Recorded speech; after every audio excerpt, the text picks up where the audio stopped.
Halo, Bwana Yesu asifiwe. Ninamshukuru Mungu pia kwa ajili yenu. Leo tena ni siku nyingine ambayo Bwana ametupa ili tuweze kujifunza neno lake. Tumetoka mbali kidogo, sasa tunazidi kwenda.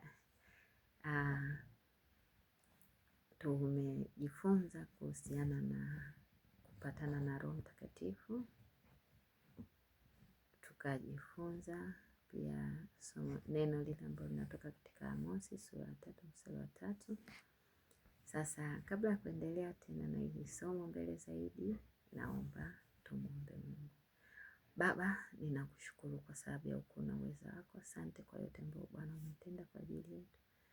Nakushukuru Bwana hata umetupa kwa wazima mpaka siku ya leo tumeweza kujiunga tena na chaneli hii kwa ajili ya kulitangaza neno lako. Baba, asante kwa sababu utatupa kuweza kujifunza somo hili na kulielewa.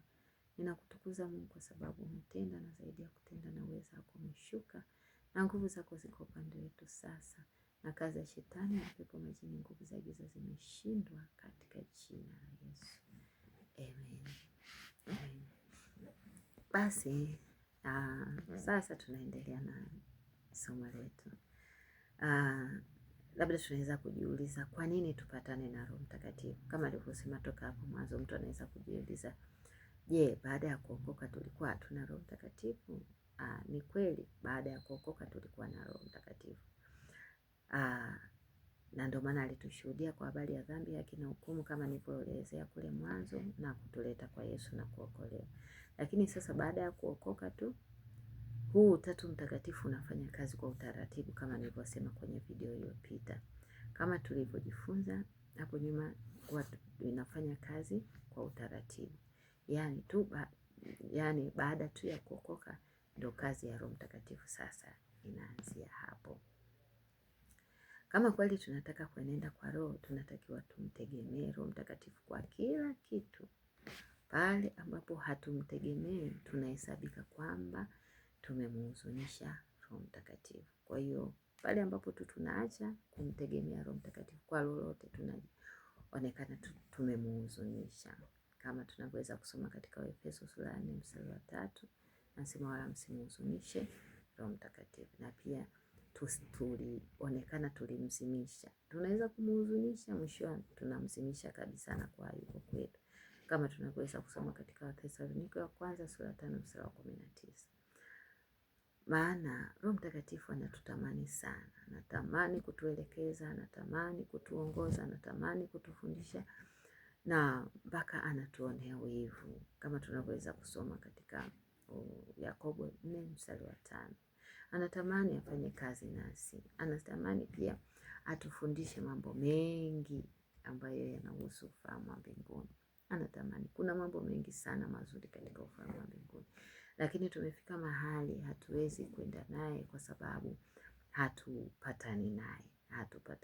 Kwa hiyo anabaki tu yuko pembeni, anatuangalia jinsi tunavyofanya. Kwa hiyo tunaweza kuwa tulikuwa naye, lakini kwa vile hatuendani naye, yaani kama tabia haziendi pamoja. Mfano, unaweza kukuta kuna mtu ambaye ni mwizi. Kama mwizi anatembea na mtu ambaye sio mwizi, itafika mahali tu watatengana kwa sababu tabia zile haziendani.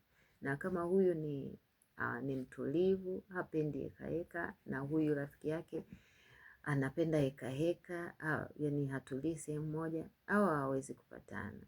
Kwa sababu huyu atakuwa anatamani kwenda sehemu, huyu anataka kutulia.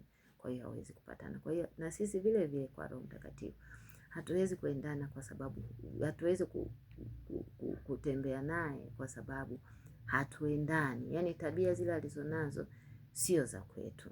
Kwa hiyo tunafika mahali tunamhuzunisha na mpaka tunamzimisha kabisa. Kwa hiyo ili tuendane naye lazima tujue jinsi gani tunaweza kumentertain, ni jinsi gani tunaweza kumpendezesha katika tabia zetu, mienendo yetu, ili tukapate kwenda naye pamoja. Hatua kwa hatua tu tutaelewa tutaendelea kuelewa. Kwa hiyo niseme tu kwa sasa tuishie hapo, na tutaendelea na somo lingine wakati mwingine.